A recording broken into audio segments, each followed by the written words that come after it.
Hey, it's Rob. Thanks for joining me. We're going to continue with Savage Dragon. I've mentioned this quite a few times throughout the life of my channel that Savage Dragon is one of my favorite comics of all time. And I recently did the of the regular series, issues 1 and 2. I've already done the miniseries quite a long time ago. And it's just time to keep going through the book. It's one of the Dragon's one of those books that's I think you either get it or you don't. You either love it or you don't.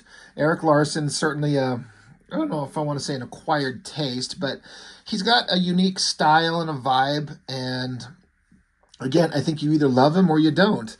And he wasn't my favorite Image creator before Image Comics started. Um, I enjoyed his work. I'd read a lot of his Spider-Man stuff and thought it was good and fun and entertaining and certainly worthwhile, 100%. But once Dragon started, it was very clear to me for the first time in my comics reading life that having been picking up the Image comics that were available at the time, that I know it sounds dumb, but to an early teenager at the time, you've just been reading comics and just enjoying the hell out of them, you suddenly start to realize that not all comics are made equal and not all creators are made equal. And once these guys got their chance to make their own books at Image Comics, it really started to stand out which ones just naturally seemed to flow and work better and be done by a guy that knows what he's doing. And that was Erik Larsen on Savage Dragon. He knew what this character was. He knew exactly how to handle him, and he was just having the time of his life, running free in his own playground, doing what the hell he wanted to do. And it clicked with me in a big way. And Erik Larsen and the Dragon went from, not anything I cared about to my favorite book out of all the Image books by far. So, continuing on here in issue 3, part of the story points that were in previous books, there's this character named Star. Spandex wearing guy that shoots like ninja throwing stars out of wrist gauntlets. And it's been hinted at throughout issue 1 and 2 of the regular series, and a little bit in the miniseries, that he's just kind of like a regular guy trying to be a do-gooder, trying to help the city of Chicago that's overrun by these mutant super freaks that are just monstrous creatures, just ruining society for everybody. And then you got just a few guys fighting the battle against all the evil super freaks, which is why Dragon is so welcome on the police force, because now there's a guy with the kind of power to stand up to them. But this character named Star, he's out there, and he started out with long hair in his little spandex outfit and a full face mask, but somehow his long hair was kind of hanging out the top of it. But in the last book, we saw that character's hair got burned off. And then they keep referring to this guy, this, I don't know if he's supposed to be a movie star, Peter Clapton, this guy.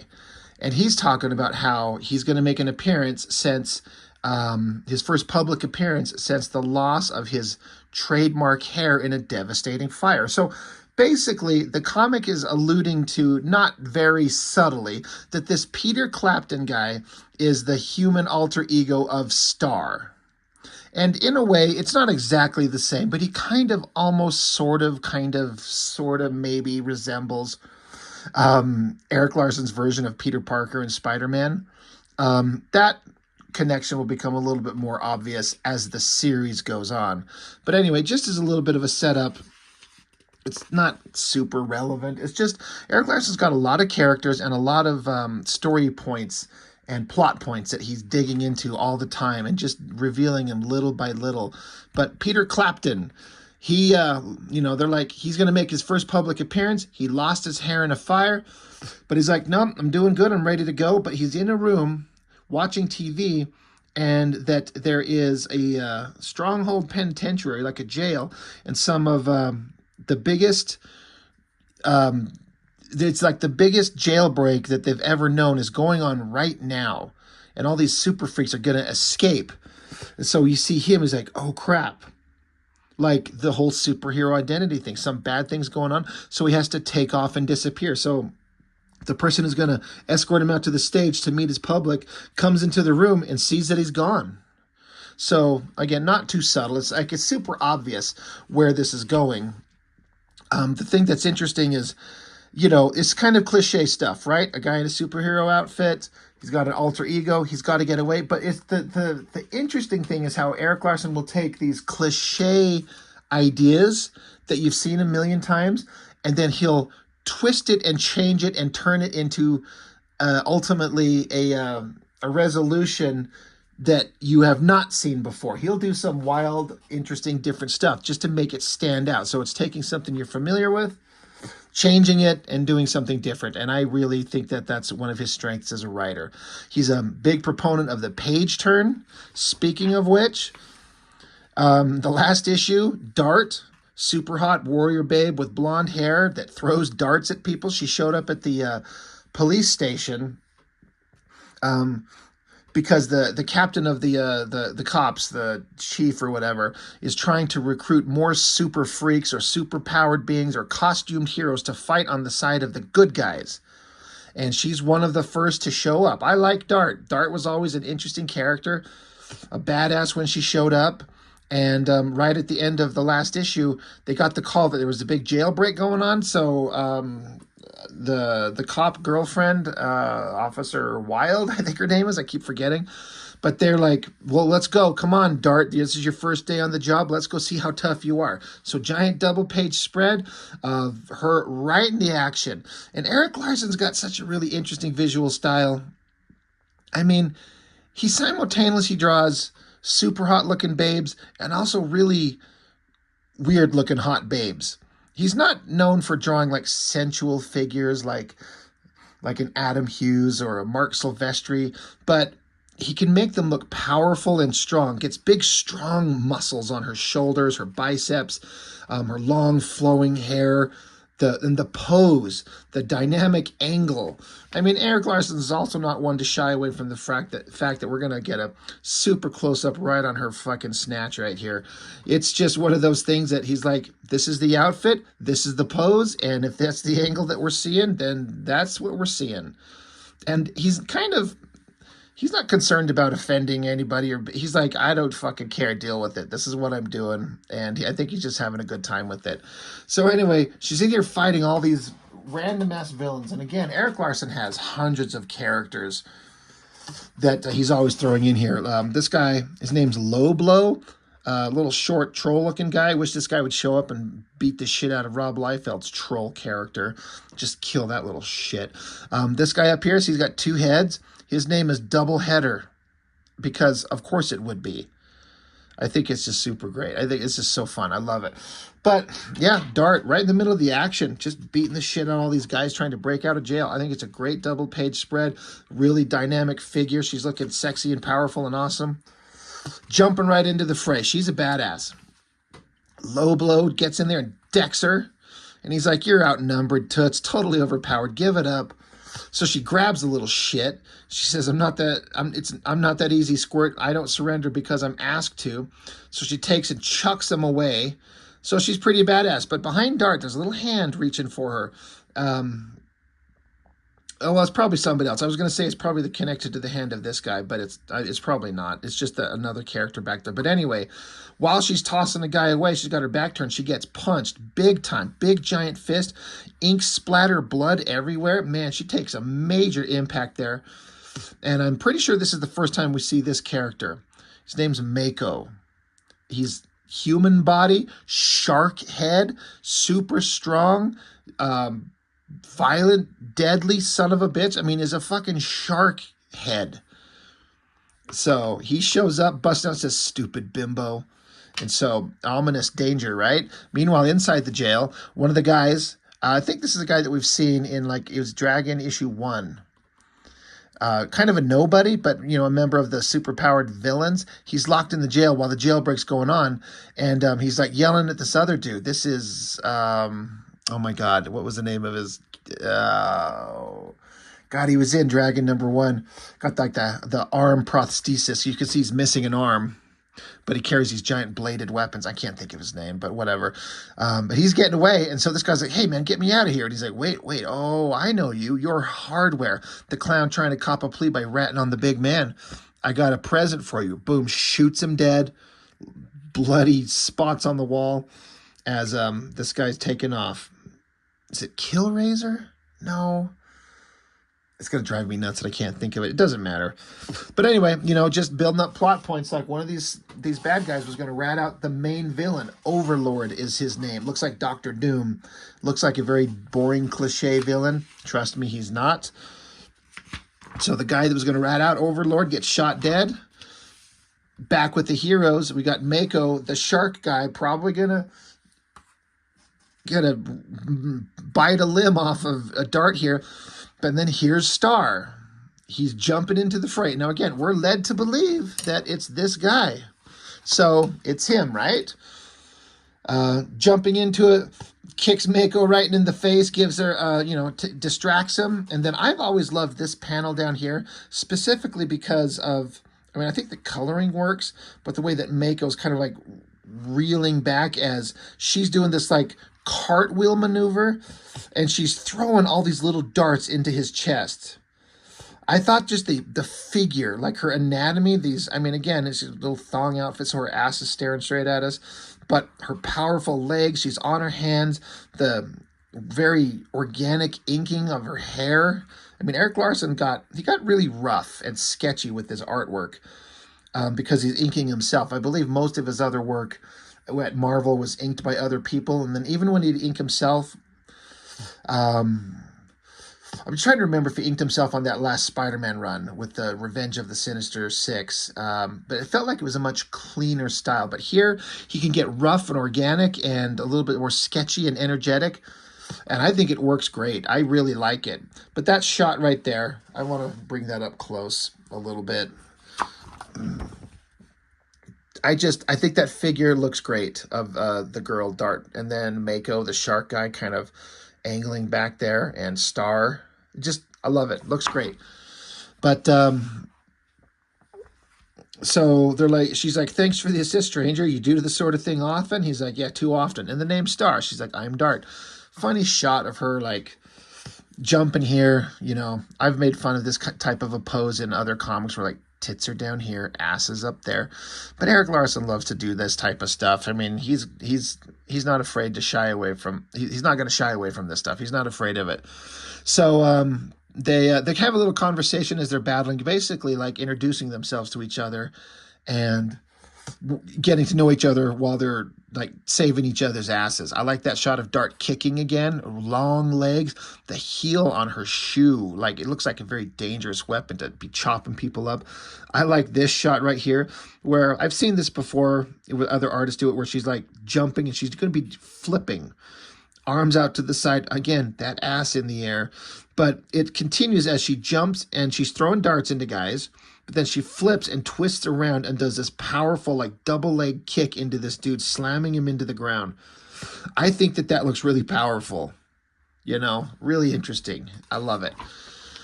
But again, I've mentioned this before. I'm going to mention it that Erik Larsen's all about the page turn. He said in his interviews and stuff like that he wants you to almost be afraid of turning the page in his books because you don't know what's going to happen. And boom, this guy shoots and blows a hole right through his shoulder. Blood everywhere. Meanwhile, Star's getting punched in the background here. So this guy, he's like, enough is enough. I don't even know why you weenies are even slowing us down. You don't even have any major powers. What's the big deal? Body count will take you out. So he shoots, just blows a hole through her shoulder. Again, I think that the twisting of her figure is pretty damn good. It's like her body was twisted to face these figures, but the bullet, impact hitting her in the shoulder, twisting her torso around, works really well.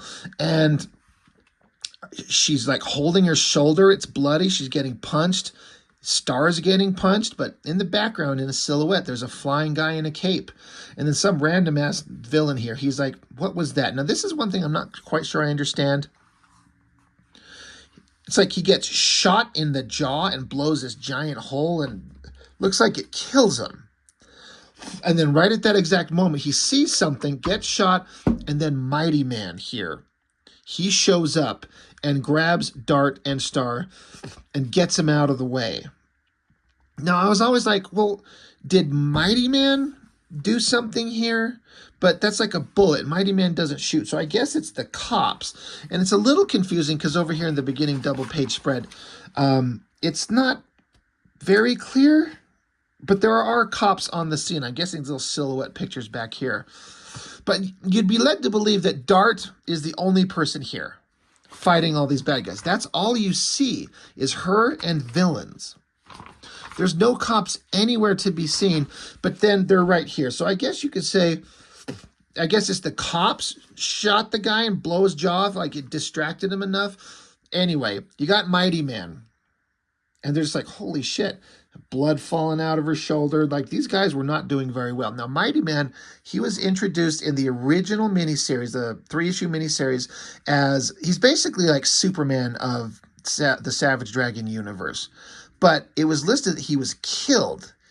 And what it is he's got an alter ego, kind of like Shazam. I wonder if that's a link to the lightning bolt thing on his chest here, where he turns into a superhero, not like Superman, where he's just in a different costume, but it's like his powers are activated and he turns into a different physical body.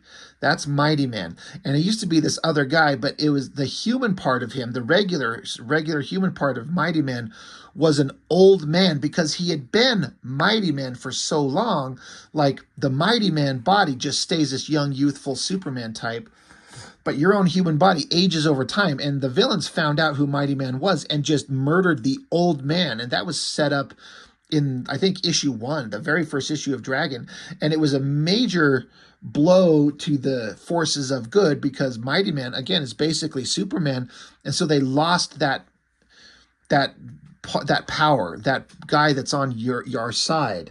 And which is why they needed to recruit Dragon. But now the mystery that's coming up, because they've been talking about it in issues 1 and 2 of this series, that there had been sightings of Mighty Man. Like, he's out there to be seen. But no one believed it because he's dead. Like, his secret identity was revealed and he was killed and that was it. But here he is, picking these guys up out of battle. So we're led to, as the reader, we're like, we know that he's supposed to be dead. So who is he? Where's he been? What's going on? So all the bad guys they're getting out of there. Like, holy shit, they got the heavy artillery up and running. Move your fat ass, Bud Ugly. And this guy's like, I'm going as fast as I can, Mako. So basically all the villains are like, the cops have finally rallied and got their big guns out, and so it's like they got to make a break for it. Plus Mighty Man's there. So here's this little simple shot of Mighty Man flying away, coming down a long ways away. This upper, like, overhead view as he coming down, drops him off, and Mighty Man says to Star and Dart, he's like, you'll be safe here. So Dart, again, Erik Larsen's going to give us this nice ass shot, but she's on the ground, and her text boxes are written in a way to indicate that she's suffering and weak, and she got shot, and that's bad. She's like, you've got to stop them. Criminals, dangerous super freaks. You can't let them escape. You can't just let them escape. You've got to stop them. And so he just kind of stops with this kind of a sad look on his face, and he's like, I can't do that. I'm sorry. And he flies away. So you're like, well, what the hell, Mighty Man? Why can't you help us? So again, it's more mystery story points that Erik Larsen's weaving into the book that will be resolved at some point in the book as you go along. You just got to keep collecting it. And it's worth it. Meanwhile, in Airport, Dragon's returning. In the last issue, he was in New York and met up with the Ninja Turtles and fought some big stone gargoyle thing.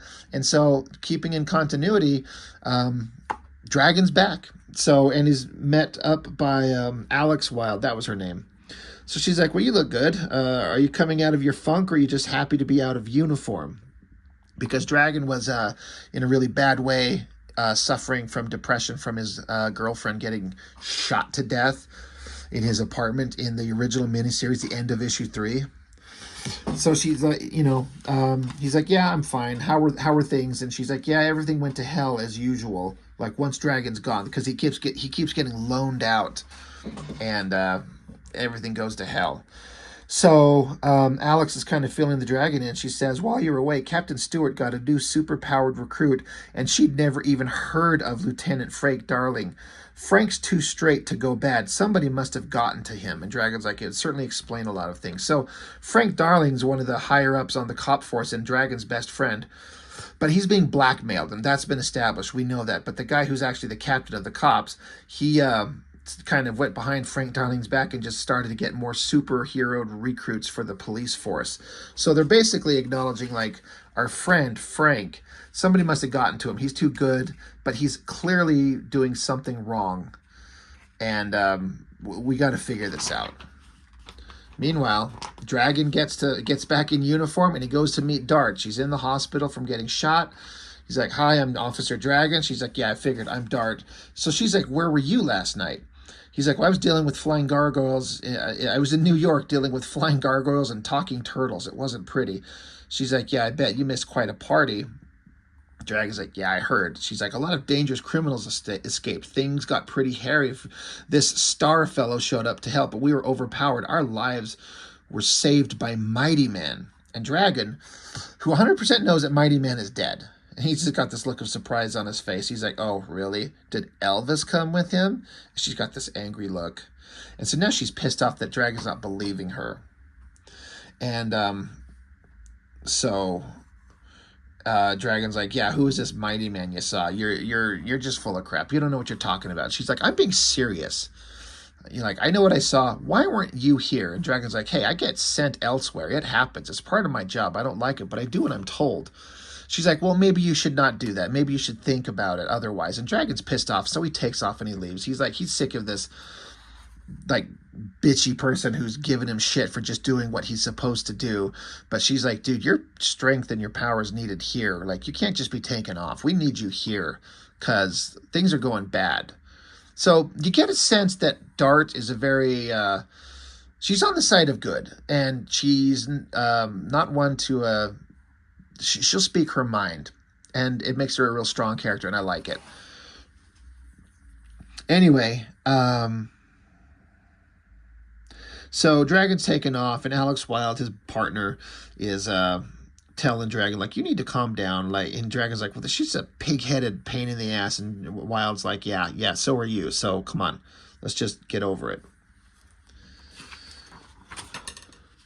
But yeah, it ends here with a voice at the police station saying, I'm doing all I can. Cut to, you got Overlord and Skullface. Now, Overlord has been set up as like the super-powered overlord of all the bad guys in Chicago.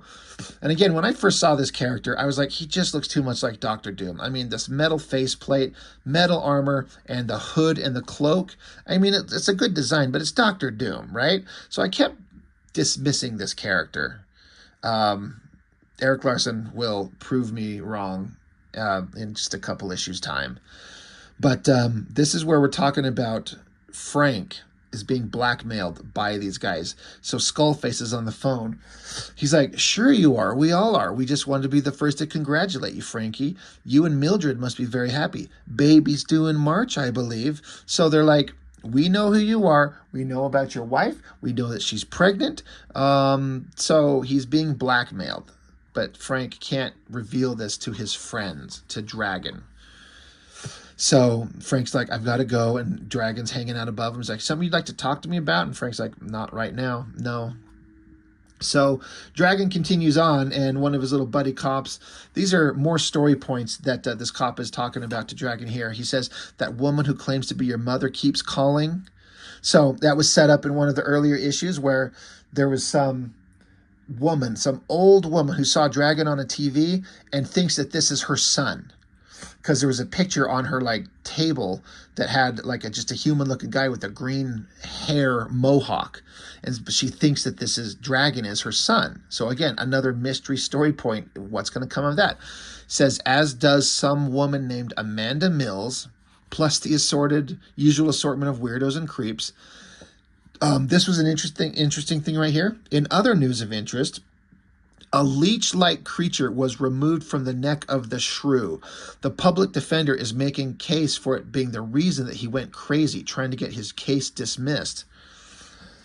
So in issue 1, Dragon was fighting that rat-like looking creature called the Shrew that was it's like a spindly little wiry rat-looking thing, but really gave Dragon a hard time. Like, Dragon barely could defeat him, and what's interesting is that it looked like Dragon beat him to death the last time we saw them. Like, Dragon had just pummeled him over and over and over. Hands were covered in blood. I thought he was dead. But apparently the Shrew is not dead, and they're saying that they took a leech-like creature from the back of his neck and was saying that was controlling him. So it's kind of like a throwaway line. That is another big thing that will come up in the future. Again, Erik Larsen is like planting seeds of things to come, and it just seems like a throwaway line. So Dragon's like, Jesus Christ, a guy goes out of town for 2 days, and then this cop is like, oh, wait. Also, Arnold Dimple, the guy who shot and killed Debbie Harris in your apartment. So Debbie Harris is the girl that Dragon was dating for a minute before she got shot in the head. The guy who shot her, his name's Arnold Dimple, said that Arnold Dimple received a 30-minute phone call from Debbie's mother before he came over to your place. You better believe we'll interrogate the big time out of her, interrogate her big time on the nature of that call. So it makes you wonder, like, so Debbie's mom had a 30-minute phone call to this Arnold guy, and then the Arnold guy shows up and shoots Debbie? Like, what's that all about? So Dragon's here. He's like, I'm not sure where this will all lead. It may be that she told him that his ex-girlfriend was with me. Whatever she may have said or done to get the kid to come over resulted in the death of her own daughter. To my mind, that's more than enough punishment. She's got to live with that. And so the other cop's like, yeah, that's fair. That's true. Maybe we should just go easy on her. Again, these are story points that it's not just throwaway nonsense. It's not just throwaway lines. This is stuff that is leading up to something bigger. But speaking of page turns and things coming up, boom, giant explosion. Out of the floor comes this explosion of this guy with this like demon-looking face and claws right out of the floor, right next to Dragon. And what I love about this is it's this giant surprise of this villain bursts up out of the ground. Boom, Dragon just punches him right in the fucking face. Pow! And teeth go flying. And this creature is just lying on the ground. And he says, ouch, crap. What a crummy vessel. Isn't anywhere near what it should be. So you're like, what? What the hell is this? I love how it showed up and Dragon just fucking punches it in the face. Bam. So one of the other cops comes up and is like, well, hold it right there. Got a gun drawn on him. This is kind of a bad composition where Dragon's leg is right here, covering this cop that's behind him, because this character here stabs the cop right through the guts. Just a horrible murder. Just puts his hand right through his chest. Blood everywhere. And then so this new, whatever the hell this creature is, he jumps up and can shoot fire from his hands. He says, as for you, burn in hell, you bastard. So just engulfing Dragon in fire. I think that drawing's really good. The energy and the fire and the flame. It's a very rough, sketchy drawing, but I think it works perfectly. So Dragon's just on the ground. His clothes are burned off a little bit, but he's fine. He's like, you'll have to do better than that, I'm afraid. I've taken hotter showers. So all the cops are jumping up. They're like, stop him, kill him.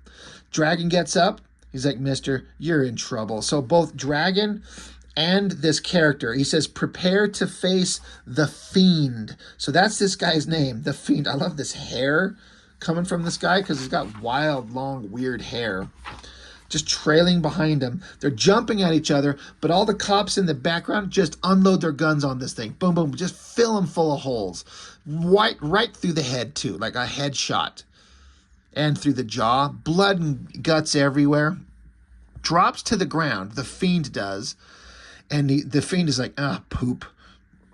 So he's sitting here, creepy look on his face, holes in his head, in his body, in his jaw, still looking at the Dragon. And he's saying, not enough hate to fuel this vessel. Pitiful specimen. I leave you. But then says, be warned, gentlemen, I'll be back. And he like dissolves out of them, and then there's just left this human guy. And all the cops are like, hey, look, he's changing. That's Charlie MacArthur from Accounting. some kind of demon took over his body. And the cops are like, good God, what the hell is going on here? So this is not a one-off. This is a story point that will come back in a big way in future issues. And I love the setup. And I love the kind of like, this guy can take all kinds of damage and it doesn't really affect him. Like he's still alive even if he's weakened. I thought that was a really great thing here. And then into the next issue, or the last page of the issue, this is a thing that's been being built up in the first couple of issues, where there's this farmhouse and there are this voice in a basement of a room, and these dead corpses of a mother and a father, and a voice yelling for mom in the basement. And then some kid showed up in the last book to be like, come see these people, and saw something horrible. So now the cops are here. They say, what a mess. It looks like these two have been ripening a while. And they're like, well, see if they left a note. So these human bodies, when we started out, when we saw them, they were like freshly killed, like still got their flesh on them, but just shot to the head. But now they're like rotting corpses. So it's been some time. A cop's like, I think I hear something. We're like, be careful. He's like, I will. You sound like my wife. Sounds like somebody left a TV on. And then he looks into the basement where we've heard this voice calling up for mom, and a look of shock on his face. And that's the end of the book.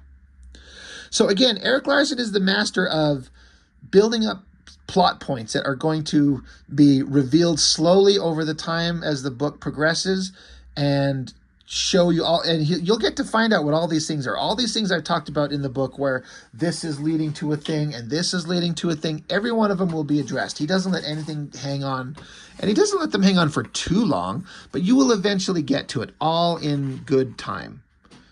So once again, we get a letters page. This was a big deal back in the day because Erik Larsen personally responds to all these letters, and there was a lot of good information that was revealed in the letters pages as time goes on. I really like it. There's a backup story. It's Mighty Man. I think the credits are here in the front. Writer Erik Larsen, pencils Victor Bridges, inks Terry Austin. So Terry Austin's the guy who inked over John Byrne on the best issues of X-Men you've ever read in your life. Victor Bridges is not my favorite penciler. I mean, he can certainly draw, but it's the exact opposite of what you kind of come to an Image Comics for. And I'm not trying to say this to be disrespectful or dismissive of this guy. It's just not my thing. For a splash page of like superheroic guy and girl, it's kind of weak. It's clear storytelling, but it's not powerful or interesting. But you do have, so you got Mighty Man. Now I'm just kind of noticing a thing on his chest here. The Mighty Man symbol, or not the Mighty Man, but the Mighty Man's costume. Erik Larsen's got like a lightning bolt on him here. But this guy's more like a starburst. I guess it doesn't matter.